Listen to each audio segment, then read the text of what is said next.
ಸಮಸ್ತ ಕರ್ನಾಟಕ ಜನತೆಗೆ ನಮಸ್ಕಾರ. ಇದು ತುಂಬ ದೊಡ್ಡ ಶಾಕಿಂಗ್ ನ್ಯೂಸು. ಕರ್ನಾಟಕ ಜನತೆ ಬೆಚ್ಚು ಬೀಳುವಂತಹ ಒಂದು ಸುದ್ದಿ. ಏನು ವಿಚಾರ ಅಂದರೆ, ನಮ್ಮ ಸೌಜನ್ಯಳ ಕೊಲೆ ಮಾಡಿ ಅಂತ ಹೇಳ್ಬಿಟ್ಟು ಒಬ್ಬ ವ್ಯಕ್ತಿ ಹೇಳ್ತಾನೆ. ಆ ವ್ಯಕ್ತಿ ಬಗ್ಗೆ ಸಂಪೂರ್ಣ ಮಾಹಿತಿ ನೀಡೋದಕ್ಕೆ ಈ ಒಂದು ವಿಡಿಯೋ ಮಾಡ್ತಾ ಇದ್ದೀನಿ. ಉಳಿದಂಥ ಸಂಪೂರ್ಣ ಅಂದರೆ ಆ ಕೇಸಿಗೆ ಸಂಬಂಧಪಟ್ಟಂಥ ಸಂಪೂರ್ಣ ವಿಚಾರಗಳನ್ನ ನಾನು ಹಂತ ಹಂತವಾಗಿ ಒಂದೊಂದು ವಿಡಿಯೋ ಮಾಡಿ ನಿಮ್ಮ ಮುಖಾಂತರ ತರ್ತೀನಿ. ಹಂತ ಹಂತವಾಗಿ ಹೋರಾಟನೂ ಸಹ ಈ ವಿಚಾರವಾಗಿ ನಾನು ಮಾಡ್ತೀನಿ. ಈ ವಿಡಿಯೋ ಅಂದರೆ ನಾನು ಸುಮಾರು ಸಾವಿರಾರು ಜನ ನನ್ನ ಮೊಬೈಲ್ಗೆ ಮೆಸೇಜ್ ಮಾಡ್ತಾರೆ. ಸಂದೇಶ್ ಅವರೇ, ದಯವಿಟ್ಟು ನೀವು ಸೌಜನ್ಯ ವಿಚಾರವಾಗಿ ಹೋರಾಟ ಮಾಡಿ, 100% ನಿಮ್ಮ ಕಡೆಯಿಂದ ನ್ಯಾಯ ಸಿಗುತ್ತೆ ಅಂತ ಹೇಳ್ಬಿಟ್ಟು ಸಾವಿರಾರು ಜನ ನನಗೆ ಮೆಸೇಜ್ ಮಾಡ್ತಾರೆ. ಇದಕ್ಕೆ ಸಂಬಂಧಪಟ್ಟಂಗೆ ನಾನು ತುಂಬ ಕಾಡ್ತಾ ಇರುತ್ತೆ ನನಗೆ ಈ ಕೇಸು ಮತ್ತು ಮಾವುತನ ಕೇಸು. ಇದಕ್ಕೆ ಸಂಬಂಧಪಟ್ಟಂಗೆ ಎಲ್ರಿಗೂ ಗೊತ್ತು, ನಾನು ಯಾವುದಾದ್ರೂ ಒಂದು ಹೋರಾಟ ತಗೊಳ್ತೀನಿ ಅಂದರೆ ನಾನು ಫಸ್ಟು ಹೋಗುವಂಥದ್ದೇ ಸರ್ಕಾರಿ ಅಧಿಕಾರಿಗಳ ಹತ್ರ. ನಾನು ಈ ವಿಡಿಯೋ ಮಾಡಿದ್ದಾದ್ಮೇಲೆ ಹೆಂಗೆ ಆ ಸ್ಥಳದಲ್ಲಿ ಆಕ್ಸಿಡೆಂಟ್ಸ್ ಆಗಿ ಬೇರೆ ಬೇರೆ ಥರ ಕೊಲೆಗಳಾಗುತ್ತೋ ಆ ಥರ ನನಗೂ ಆಗ್ಬೋದು, ನನಗೆ ವಿಚಾರನ ಮುಟ್ಟಿಸಿದವ್ರಿಗೂ ಆಗ್ಬೋದು, ಮತ್ತು ನಾನು ಇವಾಗ ಯಾವ ವ್ಯಕ್ತಿ ಹೆಸರು ಹೇಳ್ತೀನೋ ಅವರೂ ನಾಳೆ ದಿನ ಇದೇ ಥರ ಸಾವನ್ನು ಒಪ್ಬೋದು. ಹೇಳೋದಕ್ಕಾಗಲ್ಲ. ಈ ವಿಚಾರ ಜನರ ಮುಂದೆ ತರಬೇಕು, ಹೋರಾಟ ಮಾಡಲೇಬೇಕು, ಗೆಲ್ಲಲೇಬೇಕು. ಇಲ್ಲಿ ತನಕ ಕರ್ನಾಟಕ ಜನತೆಗೆ ಗೊತ್ತೇ ಇರೋಂತಹ ಒಂದು ವಿಚಾರ. ಆವತ್ತಿನ ದಿನದಲ್ಲಿ ಆ ಪೊಲೀಸ್ ಸ್ಟೇಷನಲ್ಲಿ ಕೆಲಸ ಮಾಡಿದಂತಹ ಪೊಲೀಸ್ ಸಿಬ್ಬಂದಿನೇ ಸ್ವತಃ ನನ್ನ ಹತ್ರ ಹೇಳಿರೋಂತಹ ವಿಚಾರ. ಏನು ವಿಚಾರ ಅಂದರೆ, 2012 ಅಕ್ಟೋಬರ್ 9ನೇ ತಾರೀಕು 4:25 ಸೌಜನ್ಯ ಅವರ ಕಿಡ್ನ್ಯಾಪ್ ಆಗುತ್ತೆ. ಫಸ್ಟು ಸೌಜನ್ಯ ಅವ್ರನ್ನ ಕಿಡ್ನ್ಯಾಪ್ ಮಾಡ್ತಾರೆ. ಕಿಡ್ನ್ಯಾಪ್ ಮಾಡಿ ಬೆಳ್ತಂಗಡಿಯಿಂದ 12 ಕಿಲೋಮೀಟರ್ ಅಷ್ಟು ದೂರದಲ್ಲಿರೋಂತಹ ಗೆಸ್ಟ್ ಹೌಸ್ ಅನ್ಬೋದು, ಅಥವಾ ಫಾರ್ಮ್ ಹೌಸ್ ಅನ್ಬೋದು, ಅಥವಾ ಒಂದು ದೊಡ್ಡ ಮನೆ ಅಂತ ಹೇಳ್ಬಿಟ್ಟು ಅನ್ಬೋದು. ಈ ಒಂದು ಸ್ಥಳಕ್ಕೆ ಆ ಊರ ಹೆಸರು ಮತ್ತು ಆ ಸ್ಥಳದ ಸಂಪೂರ್ಣ ಡೀಟೇಲ್ಸ್ ನಾನು ಮುಂದಿನ ವಿಡಿಯೋಗಳಲ್ಲಿ ನಾನು ನಿಮ್ಗೆ ತಿಳಿಸ್ತೀನಿ. ಅಲ್ಲಿ ಕರ್ಕೊಂಡು ಹೋಗ್ತಾರೆ. ಬಲವಂತವಾಗಿ ಬಾಯಿ ಮುಚ್ಕೊಂಡು ಇನೋವಾ ಕಾರ್ನಲ್ಲಿ ಕರ್ಕೊಂಡು ಹೋಗ್ತಾರೆ. ಕರ್ಕೊಂಡು ಹೋಗಿದ್ದಾದ್ಮೇಲೆ ಅವ್ರನ್ನ ಮೃಗಗಳಂತೆ ತುಂಬ ಕೆಟ್ಟದಾಗಿ ಅವ್ರ ಹತ್ರ ವರ್ತಿಸಿ, ಅಲ್ಲಿ ಇವಾಗ ನಾನೇನು ಹೇಳ್ತಾ ಇದ್ದೀನಿ, ಬೆಳ್ತಂಗಡಿಯಿಂದ 12 ಕಿಲೋಮೀಟರ್ ದೂರದಲ್ಲಿರುವಂಥ ಒಂದು ಸ್ಥಳದಲ್ಲಿ ಅತ್ಯಾಚಾರ ಮಾಡ್ತಾರೆ. ಅತ್ಯಾಚಾರ ಮಾಡಿ ಸುಮಾರು ರಾತ್ರಿ 11:30 ಸಮಯ, ಆ ಸಮಯದ ತನಕ ಸೌಜನ್ಯ ಅವರು ಬದುಕಿರ್ತಾರೆ. ಈ ವಿಚಾರ ಅತ್ಯಾಚಾರ ಮಾಡಿರ್ತಾರಲ್ಲ ಅವ್ರ ಮನೆಯಲ್ಲಿರೋಂಥ ದೊಡ್ಡವ್ರಿಗೆ ಗೊತ್ತಾಗುತ್ತೆ.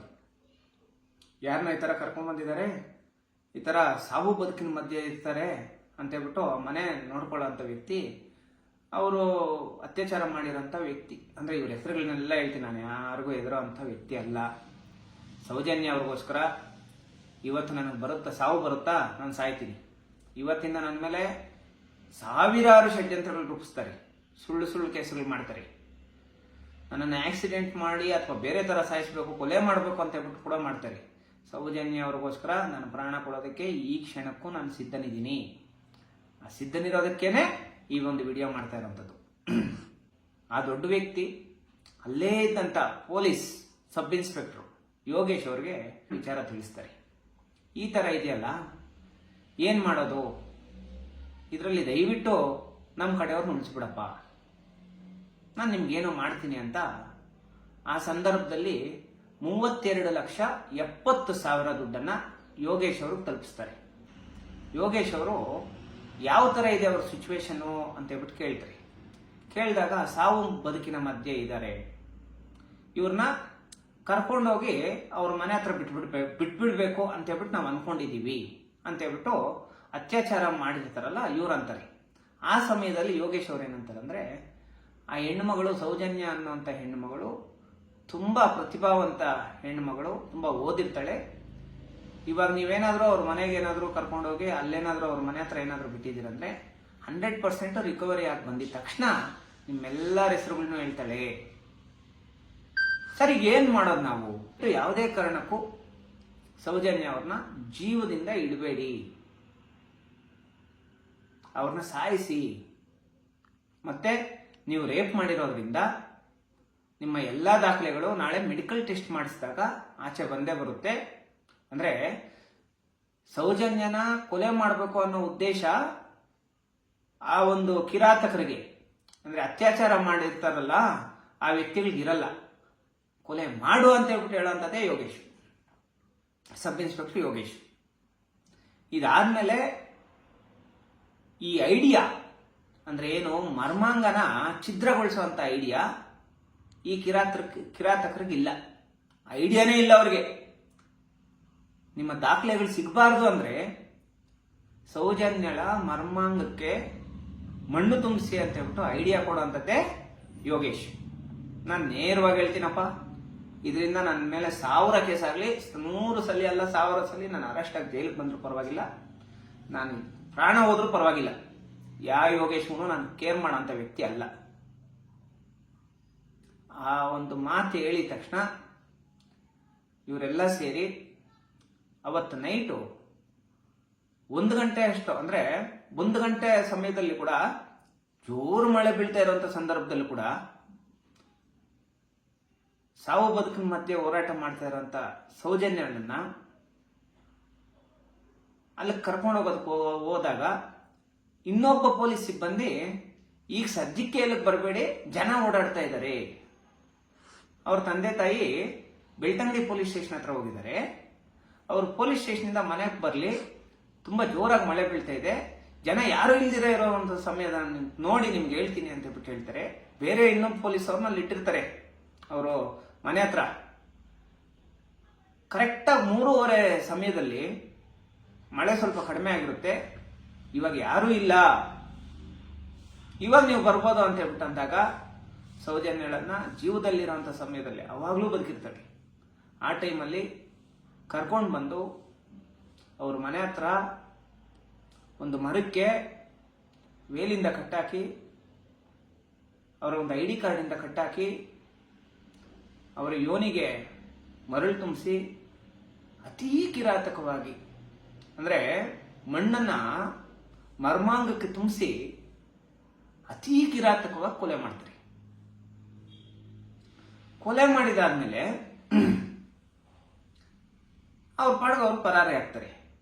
ಅದೇ ಟೈಮ್ಗೆ, ಈ ಟೈಮಲ್ಲಿ ನಮ್ಮ ಈ ಒಂದು ಕೇಸ್ಗೆ ಬೇರೆ ಒಬ್ಬ ವ್ಯಕ್ತಿನ ಫಿಟ್ ಮಾಡಬೇಕು ಅಂತ ಹೇಳ್ಬಿಟ್ಟು ಮಾತಾಡೋ ಒಂದು ಸಂದರ್ಭದಲ್ಲಿ ಬೆಂಗಳೂರು ಮೂಲದಿಂದ ಒಂದು ಕುಟುಂಬ, ಅಂದ್ರೆ ಒಂದು ಅವಾಗ ತಾನೇ ಮದುವೆ ಆಗಿರೋಂಥ ಗಂಡ ಹೆಂಡತಿ, ಮದುವೆ ಆಗಿ ಒಂದು 4 ತಿಂಗಳಾಗಿರ್ತೈತೆ. ಇವರು ಒಂದು ಪ್ಲೇಸ್ಗೆ ಹೋಗ್ತಾರೆ. ನಾನು ಹೇಳ್ತೀನಿ ಯಾವ ಪ್ಲೇಸು ಏನು ಅಂತ ಹೇಳ್ಬಿಟ್ಟು ಹೇಳ್ತೀನಿ. ಅಲ್ಲಿ ರೂಮ್ ಸಿಗಲ್ಲ ಅಂತ ಬೆಳ್ತಂಗಡಿಯಲ್ಲಿ ರೂಮ್ ಮಾಡೋಣ ಅಂತ ಹೇಳ್ಬಿಟ್ಟು ಆ ಕಡೆ ಹೋಗ್ತಾರೆ. ಪಾಪ ಬೆಳ್ತಂಗಡಿ ಕಡೆ ಹೋಗ್ತಾರೆ. ಬೆಳ್ತಂಗಡಿ ಕಡೆ ಅಂತ ಹೋಗೋ ಅಂತ ಒಂದು ಸಂದರ್ಭದಲ್ಲಿ ಆ ವ್ಯಕ್ತಿನ ಅಡ್ಡಗಟ್ಟಿ ನಿಲ್ಲಿಸಿ, ಇದೇ ಕಿರಾತಕರು ಆ ವ್ಯಕ್ತಿನ ಅಡ್ಡಗಟ್ಟಿ ನಿಲ್ಲಿಸಿ ನದಿ ಹತ್ರ ನೀನೇ ರೇಪ್ ಮಾಡಿರೋದು ಅಂತ ಹೇಳ್ಬಿಟ್ಟು ಕರ್ಕೊಂಡೋಗಿ ಸಬ್ ಇನ್ಸ್ಪೆಕ್ಟರ್ ಪೊಲೀಸ್ ಸ್ಟೇಷನ್ ಬಿಡ್ತಾರೆ. ಆ ಸಮಯದಲ್ಲಿ ಅವ್ರ ಹೆಂಡತಿ ಬೆಂಗಳೂರು ಮೂಲದಲ್ಲಿರೋಂಥವ್ರಿಗೆ ಎಲ್ಲರಿಗೂ ಫೋನ್ಗಳು ಮಾಡಿ, ಸರ್ ನನ್ನ ಗಂಡನ ಇಮಿಡಿಯೇಟ್ ಆಗಿ ಅದೇನೋ ಬೇರೆ ಸುಳ್ಳು ಕೇಸಲ್ಲಿ ಸಿಕ್ಕಿಸಿ ಕರ್ಕೊಂಡೋಗಿದ್ದಾರೆ, ದಯವಿಟ್ಟು ನಮ್ಮ ಗಂಡನ ಬಿಡಿಸಿ ಅಂತ ಹೇಳ್ಬಿಟ್ಟು ಅಂತಾರೆ. ಈ ವಿಚಾರನೂ ಅದೇ ಪೊಲೀಸ್ ಸಿಬ್ಬಂದಿನೇ ನನಗೆ ಹೇಳ್ತಾರೆ. ಹಂಗಂತ ಹೇಳ್ಬಿಟ್ಟು ಹೇಳಿದಾಗ, ಓ ಇವ್ರ ಕಡೆಯವ್ರು ಫುಲ್ಲು ಸ್ಟ್ರಾಂಗ್ ಆಗಿದ್ದಾರೆ, ಇವನ್ನೇನಾದ್ರೂ ನಾವು ಅಕಸ್ಮಾತ್ ಅರೆಸ್ಟ್ ಮಾಡಿಬಿಟ್ರೆ ನಾವೆಲ್ಲ ಆಚೆ ಬಂದ್ಬಿಡ್ತೀವಿ, ಸುಮ್ಮನೆ ಯಾಕೆ ಅಂತ ಹೇಳ್ಬಿಟ್ಟು ಆ ವ್ಯಕ್ತಿನ ಮತ್ತೆ ಪೊಲೀಸ್ ಸ್ಟೇಷನ್ ಕರ್ಕೊಂಡ್ಬಂದು ಕೂರಿಸಿರೋಂಥ ವ್ಯಕ್ತಿನ ಕರ್ಕೊಂಡು ಅವ್ರ ಹೆಂಡತಿ ಹತ್ರ ಬಿಟ್ಬಿಡ್ತಾರೆ. ಅವ್ನು ಹೊರಟೋಗ್ತಾನೆ. ಇವರ ಒಂದಷ್ಟು ಡೀಟೇಲ್ಸ್ ಕೂಡ ನನಗೆ ಸಿಕ್ಕಿದೆ. ಈಗ ಇದು ಒಂದು ಸೈಡ್, ಅವ್ರು ಅವತ್ತು ಕರ್ಕೊಂಡು ಬಂದು ಪೊಲೀಸ್ ಸ್ಟೇಷನಲ್ಲಿ ಕೂರಿಸಿದ್ರು, ಅವರು ಒಂದು ಸೈಡ್ ಅದು ಹೋಗ್ಲಿ, ಆ ಕಡೆ ಬಿಟ್ಬಿಡೋಣ.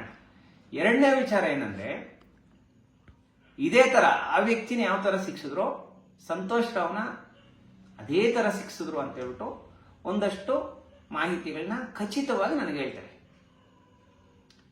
ಈ ಅಪ್ಪ ಇಷ್ಟೆಲ್ಲ ಹೇಳ್ತಾ ಇದ್ದಾನಲ್ಲ, ಈ ಅಪ್ಪನ ಮಾತು ನಾನು ಯಾಕೆ ನಂಬಬೇಕು? ಅಂತೇಳ್ಬಿಟ್ಟು ಒಂದಷ್ಟು ಪರಿಶೀಲನೆ ನೋಡಿದಾಗ ಆ ವ್ಯಕ್ತಿ ಹೇಳ್ತಾನೆ, ಸರ್ 32,70,000 ರೂಪಾಯಿ ದುಡ್ಡಲ್ಲಿ ಅವತ್ತು ಕೆಲಸ ಮಾಡಿರೋರಿಗೆ ಎಲ್ಲರಿಗೂ ಅಂದರೆ ಮೆನ್ನು ಅಂದರೆ ಪುರುಷ ಪೊಲೀಸ್ನವ್ರಿಗೆ 50,000 ದುಡ್ಡು ಕೊಡ್ತಾರೆ. ಆ ದುಡ್ಡು ನಾನು ಗೊತ್ತಾಗ್ತಿರ ತಗೊಂಡ್ಬಿಟ್ಟಿದ್ದೀನಿ ಸರ್.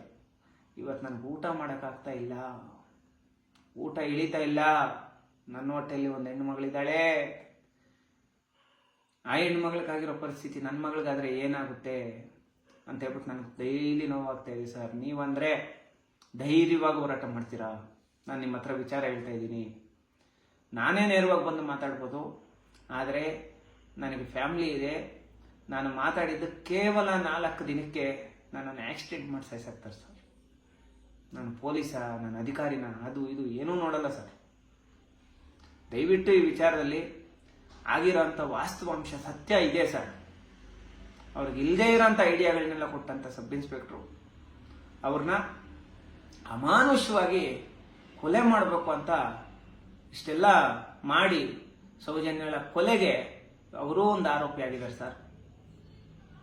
ಅಕಸ್ಮಾತ್ ನಾಳೆ ದಿನ ಇವರ ಹೆಸರೇನಾದ್ರೂ ಆಚೆ ಬಂದರೆ ಇಮಿಡಿಯೇಟ್ ಆಗಿ ಯೋಗೇಶ್ ಅವ್ರನ್ನ ಕೂಡ ಕೊಲೆ ಮಾಡ್ತಾರೆ. ಅದರಲ್ಲಿ ಯಾವುದೇ ಡಿಫ್ರೆನ್ಸ್ ಇಲ್ಲ ಅಂತ ಹೇಳ್ಬಿಟ್ಟು ಕಣ್ಣಲ್ಲಿ ನೀರು ಹಾಕೊಂಡು ನನ್ನ ಹತ್ರ ಹೇಳ್ತಾರೆ ಈ ವ್ಯಕ್ತಿ. ಕರ್ನಾಟಕ ಜನತೆಗೆ ಯಾರಿಗೂ ಈ ವಿಚಾರ ಗೊತ್ತಿಲ್ಲ. ನಾವು ಇವಾಗ ಸೌಜನ್ಯ ಪರ ಹೋರಾಟ ಮಾಡ್ತಾ ಇರೋಂತಹ ನಾವು ಮುಂದಿನ ದಿನಗಳಲ್ಲಿ ಮಾಡಬೇಕಾಗಿರೋಂಥದ್ದೇನು? ಈಗ CBI ತನಿಖೆ ನಡೆದೈತಿ. CBI ತನಿಖೆ ಯಾವ ತರ ನಡೆದಿದೆ ಅಂದ್ರೆ, ಸೌಜನ್ಯ ಕೊಲೆ ಕೇಸಲ್ಲಿರುವಂತಹ ಸಾಕ್ಷಿಗಳ ಮೇಲೆ ಮಾತ್ರನೇ ನಡೆದಿದೆ. ಪೂರ್ತಿ ಸಾವು ಯಾವ ತರ ಸಂಭವಿಸ್ತು, ಏನೇನಾಯ್ತು, ಫಸ್ಟ್ ಇಂದ ಲಾಸ್ಟ್ ತನಕ ಯಾರ್ಯಾರಿದ್ದಾರೆ ಈ ಕೇಸಲ್ಲಿ, ಇದಕ್ಕೆ ಸಂಬಂಧಪಟ್ಟಂಗೆ CBI ತನಿಖೆ ನಡೆದಿಲ್ಲ. ಸಂಪೂರ್ಣ ಕೇಸನ್ನ CBI ತನಿಖೆ ಮಾಡಬೇಕು. ಅಥವಾ ಈ ಒಂದು ವಿಚಾರವಾಗಿ ಹಂತವಾಗಿ ಬಾವಿಯಲ್ಲಿ ಬಿದ್ದು ಸಾಯುವಂಥದ್ದು, ರಸ್ತೆ ಅಪಘಾತಗಳಲ್ಲಿ ಸಾಯುವಂಥದ್ದು, ನೇಣು ಹಾಕೊಂಡು ಸಾಯುವಂಥದ್ದು, ಈ ಎಲ್ಲ ಕೇಸುಗಳಲ್ಲಿನೂ ಟ್ರಾನ್ಸಾಕ್ಷನ್ ಆಗುವಂಥ ದುಡ್ಡು 182 ಕೋಟಿ ರೂಪಾಯಿ 182 ಕೋಟಿ ರೂಪಾಯಿ ಟ್ರಾನ್ಸಾಕ್ಷನ್ ಆಗ್ತೈತಿ. ಇಲ್ಲ ಒಂದು CBI ತನಿಖೆ ಯೋಗೇಶ್ ಅವ್ರ ಮೇಲೆ ಆಗ್ಬೇಕು. ಆಯಪ್ಪನೇ ಕೊಲೆ ಮಾಡು ಅಂತ ಹೇಳಿರೋಂಥದ್ದು ಮರ್ಡರ್ ಕೇಸು ಯೋಗೇಶ್ ಮೇಲೇನೆ ಆಗ್ಬೇಕು. ಎರಡನೇ ವಿಚಾರ ಏನಂದ್ರೆ, ಇಷ್ಟೆಲ್ಲ ಕೋಟ್ಯಾಂತರ ರೂಪಾಯಿ ದುಡ್ಡು ಅವ್ಯವಹಾರ ಆಗಿರೋದ್ರಿಂದ ಈ ಕೇಸನ್ನ ED ತನಿಖೆಗೆ ಒಪ್ಪಿಸಬೇಕು. ಈ ಎರಡಕ್ಕೂ ನಾವು ಬೃಹತ್ ಹೋರಾಟಗಳು ಮಾಡ್ತಾ, ಹಂತವಾಗಿ ಹೋರಾಟಗಳು ಮಾಡ್ತಾ, CBI ಮರು ತನಿಖೆ ಆದ್ರೂ ನಾವು ಗೆದ್ದಂಗೆ, ಅಥವಾ ED ಅವ್ರ ತನಿಖೆ ಮಾಡಿದ್ರು ನಾವು ಗೆದ್ದಂಗೆ. ಈ ವಿಡಿಯೋ ಮಾಡಿ ನನಗೆ 1000 ಆಗ್ಲಿನಪ್ಪ, ಐ ಡೋಂಟ್ ಕೇರ್. ನಾನು ಯಾರ ವಿಚಾರ ನೋಡಿ ನನಗೆ ಬಳಸಿರೋಂಥದ್ದು ಜಸ್ಟ್ ಯೋಗೇಶ್ ಅವರ ಹೆಸರು ಮಾತ್ರನೇ. ನೆಕ್ಸ್ಟ್ ವಿಡಿಯೋದಲ್ಲಿ ಯಾವ ಪ್ಲೇಸಲ್ಲಿ ರೇಪ್ ಮಾಡ್ತಾರೆ, ರೇಪ್ ಮಾಡಿರೋಂಥ ಸ್ಥಳದಲ್ಲಿ ಯಾರ್ಯಾರು ಇರ್ತಾರೆ, ಪೊಲೀಸ್ನವರು ಮಾಡಿರೋಂತಹ ಅಷ್ಟೊಂದು ಕ್ರಿಮಿನಲ್ ಕೆಲಸಗಳು ಏನೇನು, ಮತ್ತೆ ಮಾವುತನ ಕೇಸಲ್ಲಿ ನಡೆದಿರೋಂಥದ್ದು ಏನೇನು, ಈ ಎಲ್ಲ ಸಂಬಂಧಪಟ್ಟಂಥ ವಿಚಾರನ ನೆಕ್ಸ್ಟ್ ವಿಡಿಯೋದಲ್ಲಿ ನಾನು ಮಾಡ್ತೀನಿ. ನಾನು ಈ ಹೋರಾಟದಲ್ಲಿ ಈಗ ಭಾಗಿಯಾಗಿದ್ದೀನಿ. ಎಲ್ಲ ಹೋರಾಟಗಾರರು ಹೋರಾಟ ಮಾಡಿರೋಂಥದ್ದು ಯಾವುದೇ ಕಾರಣಕ್ಕೂ ವ್ಯರ್ಥ ಆಗಲ್ಲ. ಸತ್ಯ ಅನ್ನೋದು ತುಂಬ ಕಷ್ಟ. ಸತ್ಯ ಕಣ್ಣೀರು. ಸುಳ್ಳೇನು ಗೊತ್ತಾ, ತುಂಬ ಮಜಾ ಕೊಡ್ತೈತಿ, ತುಂಬ ಸಂತೋಷ ಕೊಡ್ತೈತಿ, ಆದರೆ ಕೊನೆಗೆ ಸೋಲ್ತೈತಿ. ಸತ್ಯ ಅನ್ನೋದು ತುಂಬ ಕಾಡಿಸ್ತೈತಿ, ತುಂಬ ಕಷ್ಟ ಬರುತ್ತೆ, ಆದರೆ ಕೊನೆಗೆ ಗೆಲ್ಲುತ್ತೆ. ಈ ಹೋರಾಟದಲ್ಲಿ ನನ್ನ ಪ್ರಾಣ ಅಲ್ಲಪ್ಪ. ಹೋರಾಟ ಮಾಡ್ತಾ ಇರೋಂಥವ್ರು ಎಲ್ಲರ ಪ್ರಾಣ ಹೋದ್ರೂ ಪರವಾಗಿಲ್ಲ. ಯಾವುದೇ ಕಾರಣಕ್ಕೂ ನಾವು ಹಿಂದೆ ಹಾಕದೆ ಒಬ್ಬೊಬ್ಬ ದುಷ್ಟರ ಹೆಸರುಗಳನ್ನ ಹಂತವಾಗಿ ಹೇಳ್ಕೊಂಬರೋಣ. ಯಾರಿಗೂ ಎದುರಂಥ ಅವಶ್ಯಕತೆ ಇಲ್ಲ. ನನ್ನ ಮೇಲೆ ನೋಡಿ ಇವತ್ತಿಂದ ಮಾಡ್ತಾರೆ ಸುಳ್ಳು ಆರೋಪಗಳು ಮಾಡೋವಂಥದ್ದು, ಸುಳ್ಳು ಕೇಸುಗಳು ಹಾಕುವಂಥದ್ದು, ಮತ್ತೆ ಇವರು ಪೇಮೆಂಟ್ ಗಿರಾಕಿ. ನಾನು ಇಂಥ ವರ್ಡ್ಸೆಲ್ಲ ಬಳಸಲ್ಲ, ನನಗೆ ಇಷ್ಟ ಆಗಲ್ಲ. ಆದ್ರೂ ದುಡ್ಡು ಕೊಟ್ಟು ಸಾಕೊಂಡಿದ್ದಾರೆ ಸಾಕು ನಾಯಿಗಳು. ಅವರು ಪಾಪ ನಿಯತ್ತಾಗಿ ಕೆಲಸ ಮಾಡ್ಬೇಕು ಅವ್ರ ಪರವಾಗೂ.